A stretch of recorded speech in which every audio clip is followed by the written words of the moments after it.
A major goal for the White House has been to transform public education and reverse past policies officials say indoctrinated our children with radical, woke, anti-American ideologies with widespread racial discrimination while deliberately blocking any parental oversight.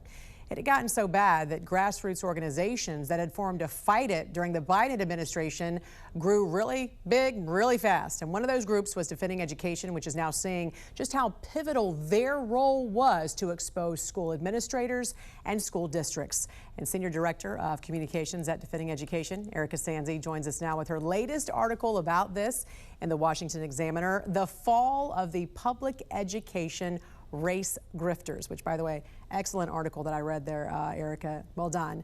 You mentioned in your article how you guys were the ones that were called racist when you pointed out school officials who champion policies to segregate and discriminate students based on race. Now some of those very educators and administrators are facing criminal charges themselves.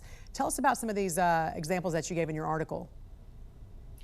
Yeah, I mean, I think it was either a week or two ago, we saw that the superintendent who had previously worked in Evanston, Illinois, and was now in DeKalb County, his name's Devin Horton, that he had been indicted on, I think, like something like 17 federal charges for fraud and embezzlement and all those kinds of crimes.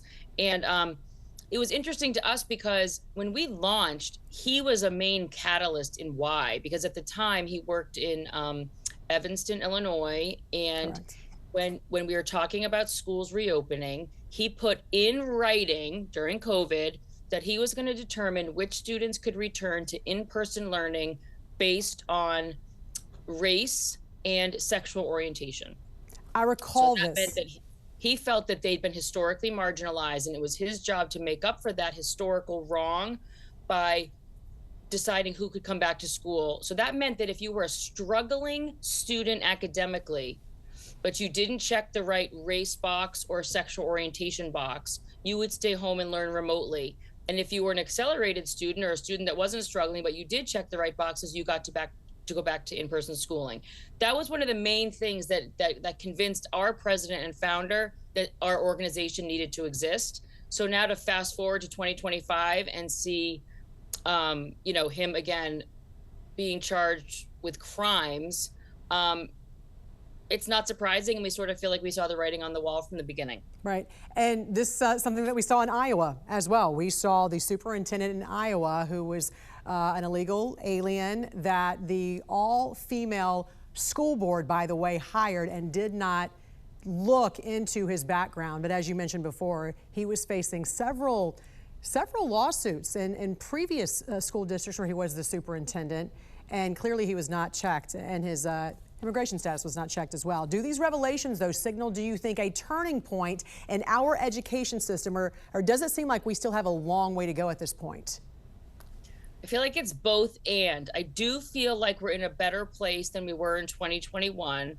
I also think that a lot of people are waking up to the reality of what the law is that perhaps they didn't realize before. One thing I've learned over the past 5 years, a lot of people who work in education did not think or know that the Civil Rights Act applies to everybody. So they felt like as long as certain groups and certain minorities were the ones being favored, they thought that that was okay.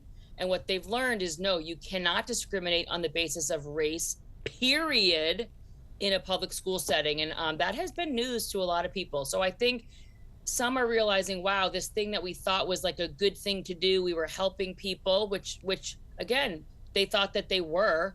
Now they realize they're going to have to find different ways to do that because what they've been doing is against the law. One thing you guys have done very well is you've been able to file a lot of complaints and lawsuits against certain school districts and against certain departments, including this discrimination complaint that you filed against Minneapolis Public Schools, accusing them of violating Title VI of the Civil Rights Act. I want to state here in your complaint that several MPS high schools prohibited white and Asian students from enrolling in certain courses on Black culture.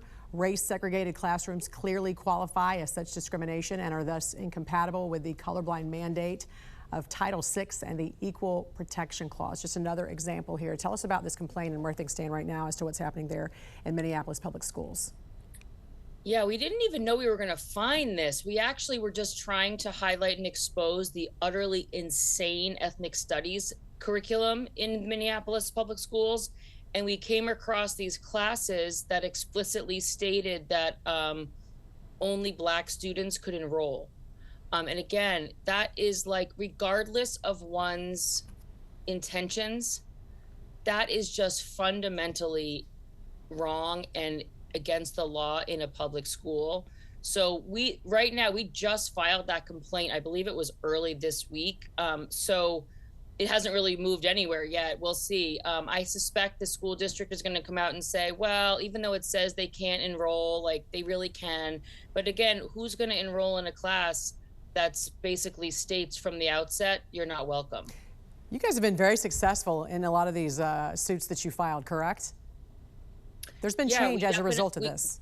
We definitely have. I mean, one thing that gets a little bit dicey is sometimes the school district will say, okay, well, we'll just stop doing that thing that you're saying we're doing. So it doesn't always feel, like it isn't like a big win necessarily. Although on the other hand, our goal is stop the policy, stop doing this, stop discriminating on the basis of race, right? We're not looking for money. We're not looking really for accolades. It's more stop doing this thing that you're not allowed to do and find better ways to, whatever your mission is in doing it, you got to find different ways to make that happen. And like you said, education is half the battle because some of these people didn't even know to begin with. Senior Director of Communications at Defending Education, Erika Sanzi, thanks for joining us. Thanks, Jan.